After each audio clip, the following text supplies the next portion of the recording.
Oke teman-teman, balik lagi dengan saya Fikri Ridho. Seperti biasa saya akan mereaction soal sepak bola Indonesia dan juga tanggapan komentar dari netizen soal sepak bola tanah air. So langsung saja kita simak, tapi sebelum itu jangan lupa untuk like, komen, dan subscribe, dan jangan lupa juga untuk nyalakan lonceng notifikasinya. Let's go.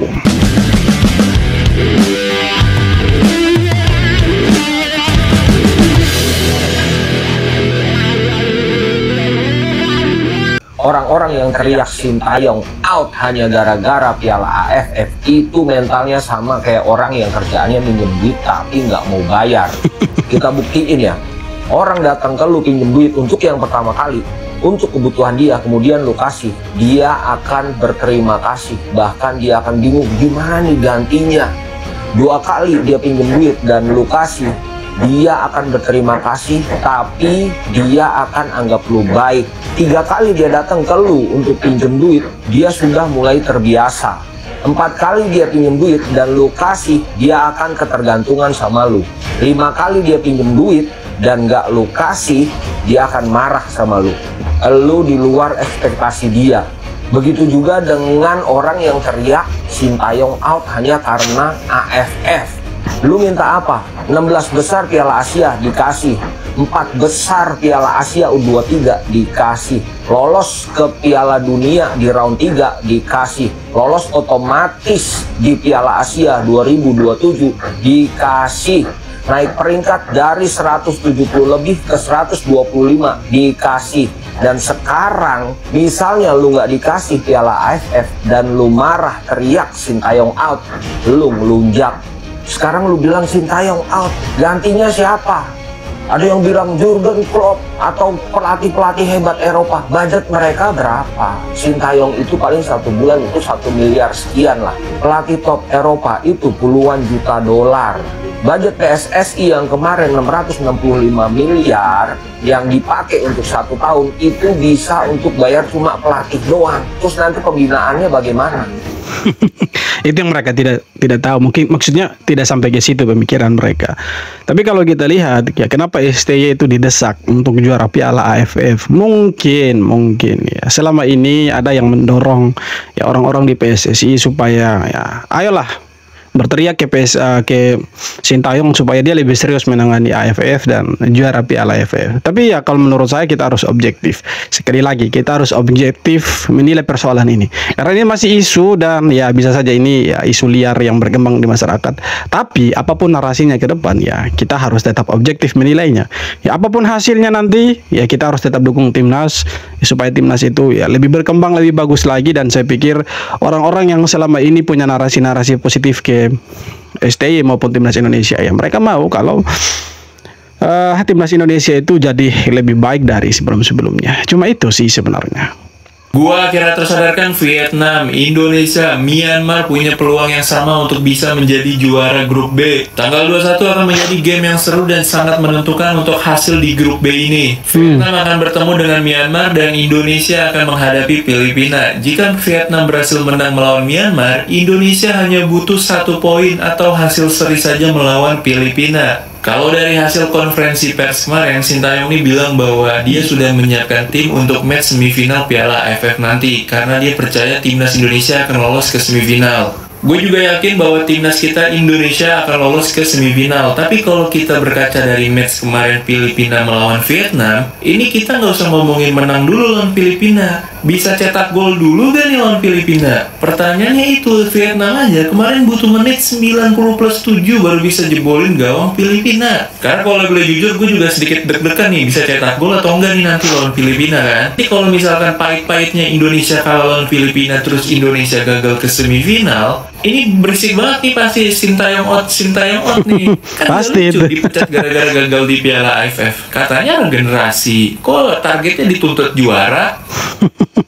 Kalau seandainya Indonesia gagal lolos ke semifinal, pasti banyak yang akan berteriak seperti itu. Kalau STY harus out, STY harus diganti gara-gara tidak lolos Piala AFF tahun ini ya. Tapi ya mereka lupa kalau STY sudah bawa Indonesia sampai sejauh ini masuk ke 16 besar Piala Asia Senior U23 sampai semifinal, hampir lolos ke Olimpiade. Peringkat FIFA kita naik dari 170-an sampai ke 120-an. 20-an. Jadi saya pikir ya mungkin itu mereka tidak mau tahu itu, yang mereka tahu cuma juara Piala AFF saja. Tapi kalau kita lihat di klasemen grup B ini menarik teman-teman, karena antara Vietnam, Indonesia dan juga Myanmar itu jarak poinnya ya hanya 3 poin untuk Indonesia dan Vietnam.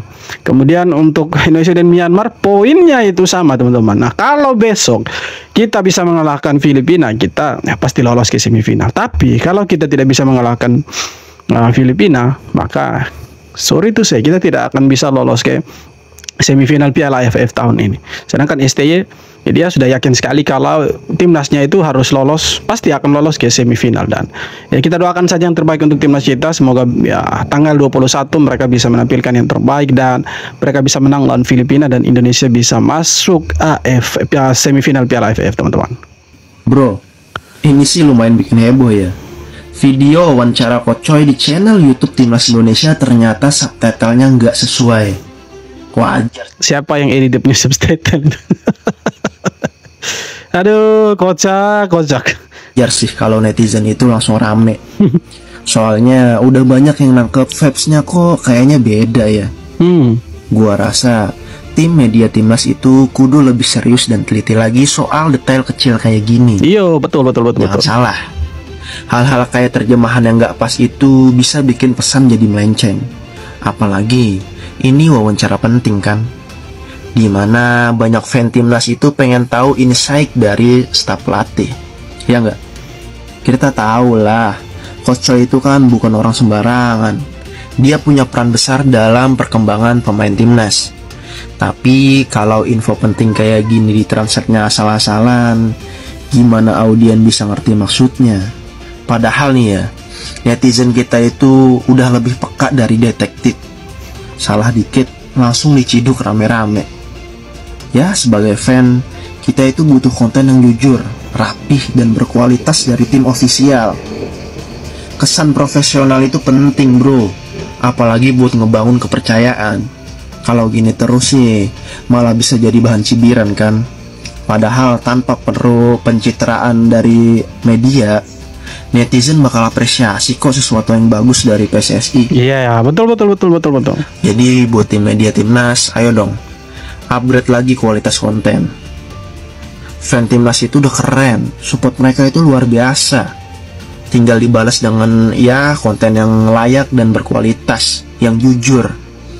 Masa kalah sih sama netizen yang translate manual. Sekarang ya gua serahin ke lu semua. Menurut lu siapa yang salah? Ya kita tidak bisa, untuk sekarang ya kita tidak bisa bilang ya, A salah, B benar, C imbang dan lain sebagainya. Tidak bisa seperti itu. Kita harus melihat polemik yang ada ini ya dengan ya, pikiran yang jernih, dengan ya harus objektif lah, sekali lagi objektif. Kita harus rasional lah. Tapi gara-gara subtitle ini saya pikir ini detail kecil. Cuma mereka tidak mungkin tidak sampai ke situ pemikirannya, bahwa sekarang itu ada fans timnas itu yang perempuan, cewek-cewek banget sekarang yang fans timnas. Apalagi kita tahu pemain-pemain diaspora kita itu kan ganteng-ganteng. Jadi banyak pemain fans timnas sekarang itu yang dari kaum Hawa gitu. Dan mereka ini suka dengan Korea.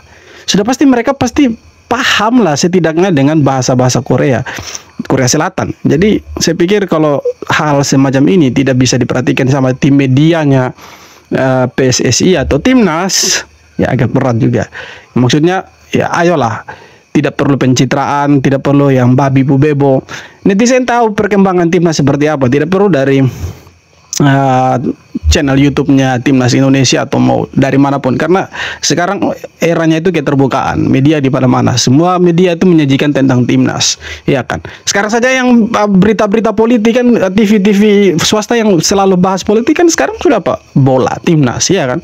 Jadi kita bisa lihat dari mana saja begitu untuk perkembangan sepak bola Indonesia. Jadi ya semoga ke depannya ini bisa diperbaiki lagi. Dan jangan sampai ini menjadi bumerang untuk timnas Indonesia. Ya awalnya itu dicintai, kemudian nanti ya ujung-ujungnya gara-gara satu kesalahan kecil itu tidak disukai sama masyarakat Indonesia. Itu saja sih sarannya. supporter FOMO kemarin sore bilang pecat Sintayong karena nggak bisa juara AFF. Iya, betul memang Sintayong nggak bisa juara AFF ya. 2020 Sintayong AFF cuman runner up, kalah dari Thailand. Tapi 2023 timnas Indonesia itu lolos 16 besar Piala Asia Senior nih, sejarah. 2022 lagi-lagi Sintayong gagal, cuman sampai semifinal Piala AFF, kalah dari Vietnam. Iya, tapi kita lolos Piala Asia 2027 lagi nanti ya, lolos Piala Asia nih. Di junior juga sama, Sintayong itu di Piala AFF U20 itu gagal ya, nggak bisa juara. Tapi U23 dia bawa sampai semifinal Piala Asia. Gagal memang Sintayong di berbagai kesempatan Piala AFF. Tapi dia masuk Piala Asia ya, bahkan masuk knockout. Nah, sekarang kita bahas ya, pelatih idaman supporter FOMO ya, yang maunya juara AFF. 2013 Indra Safri juara AFF, Evan Dimas. 2014-nya Piala Asia babak belur loh ya. Udah lah nggak lolos, kena bantai sama Uzbek, kena bantai sama Uni Emirat Arab 4-0. 2019 Indra Safri juara AFF U22. Tapi di kualifikasi Piala Asia itu kalah, gagal total, kena bantai sama Thailand. Terus kalah juga dari Vietnam, nggak lolos. Makanya supporter FOMO itu lebih milih ya, kayak yang tadi ya, kita juara AFF, tapi terbantai-bantai di Piala Asia. Kalau aku ya, sebagai ya supporter legend timnas, ya, aku lebih milih ya, gak usah nih juara-juara piala kalian di Piala Tarkam ini, tapi kita lolos Piala Asia, berprestasi di Asia. Salam. Ya 10 juara Piala AFF, tapi kalau di Asia babak belur ya percuma gitu. Tiada gunanya. Oke, di video ini gue mau nanggapin tentang postingan seseorang ini. Pasti kalian tahu nih siapa, yang mana postingannya. Saat ini pelatih timnas Indonesia Sintayong posisinya semakin terdesak atau didesak. Ya ilah. Masa cuman gara-gara lu kalah dari Vietnam, Seri sama Laos, lu udah ngebacot gede coy. Lu nggak lihat timnas kita sekarang ini di era kepelatihan Sintayong ini udah masuk ronde 3 Piala Dunia. Kemarin di Asian Cup, di Piala Asia umur 23 sampai ke semifinal, masuk ke Piala Asia. Cuman gara-gara lu ngomong gini. Ya elah ya Tuhan. Ini gua nggak tahu nih aliran toil dari bagaimana lagi nih, gua nggak tahu. Cuman ya gua mau bilang, jangan terlalu ambil. Susah gua ngomong orang. Intinya satu aja, biarkan dulu STY dengan racikannya dia untuk timnas gitu. Apapun hasilnya nanti kita nikmati saja. Kalau misalkan tidak tembus target untuk Piala Asia mungkin atau kualifikasi Piala Dunia, bolehlah dipertimbangkan untuk dievaluasi atau mungkin diganti. Tapi kalau hanya AFF, hanya gara-gara AFF kemudian STY harus dipecat, itu pertanyaan besar buat kita. Kalah berapa sih orang-orang yang suruh dia untuk dipecat? Iya kan? Kalah berapa? Berapa ratus juta yang sudah hangus gitu. Sehingga STY harus dipecat gitu. Karena apa? Mereka punya ekspektasi yang tinggi dengan pemain-pemain ini. Padahal mereka tahu kalau awal STY melatih, mereka itu masih diajari cara passing yang baik dan benar. Bayangkan pemain profesional level timnas itu masih diajari cara passing yang baik dan benar seperti apa. Di luar sana pemain bola sepak bola profesional itu tidak perlu lagi diajari bagaimana cara passing yang benar, kontrol yang benar, dribbling yang benar seperti apa. Tidak perlu di luar sana. Tinggal bagaimana caranya pelatih itu mengajari taktik untuk mengalahkan musuh, untuk mengalahkan lawannya nanti. Nah di kita susah. Kita itu masih ajar cara passing yang baik dan benar, dribblingnya yang baik dan benar seperti apa, shootingnya untuk cetak gol seperti apa. Dan kita lihat di lapangan, kualitasnya itu ya ada di lapangan, kita lihat sendiri. Kita mau menyalahkan STY tidak bisa. Kenapa saya bilang kita tidak bisa menyalahkan STY? Karena STY terima mereka itu dari klub. Pertanyaannya, apakah klub tidak latih mereka? Belum tentu. Kualitasnya itu yang tidak sama. Kriteria setiap pelatih itu berbeda. Mungkin kriteria pelatih A, gocek cetak gol. Tapi ada pelatih lain yang kriterianya teknik dasar harus baik, teknik dasar harus benar. Jadi kalau kita lihat polemik yang ada di timnas AFF ya, khusus AFF, timnas yang bermain di AFF, apa sih yang salah dari mereka? Bisa jadi teknik dasarnya salah. Makanya waktu mereka pertama kali TC, itu STY ajar mereka apa? Cara passing yang baik dan benar. Tapi kita lihat di lapangan, seperti apa mereka punya implementasi di lapangan. Masih salah passing. Sampai depan gawang bingung mau buat apa, iya kan? Terus kita mau salahkan siapa di sini? Ya kita tidak bisa menyalahkan siapa-siapa. Karena tidak ada yang mau jadi kambing hitam. Kalau ada yang mau dikambing hitamkan ya silahkan gitu. Tapi untuk sekarang pasti tidak ada yang mau dikambing hitamkan dari polemik yang ada ini. Tapi kita berharap ini tidak berlarut-larut, tidak berkepanjangan, supaya apa? Supaya timnas itu tetap fokus. Karena target dari PSSI untuk AFF ini nanti pertandingan terakhir di Grup B ini Indonesia harus menang lawan Filipina. Harus, wajib hukumnya menang lawan Filipina. Tapi kalau kita mau berkaca lagi dari pertandingan antara Filipina dan Vietnam, sepertinya agak berat. Agak susah untuk Indonesia mengalahkan Filipina. Karena Vietnam saja untuk kasih kalah Filipina itu terpongkeng-pongkeng mereka. Apalagi dengan ya posisinya timnas AFF sekarang. Ya kan? Dengan Myanmar kita menang 1-0. Ya toh, kemudian dengan Laos 3-3, kalah dari Vietnam 1-0.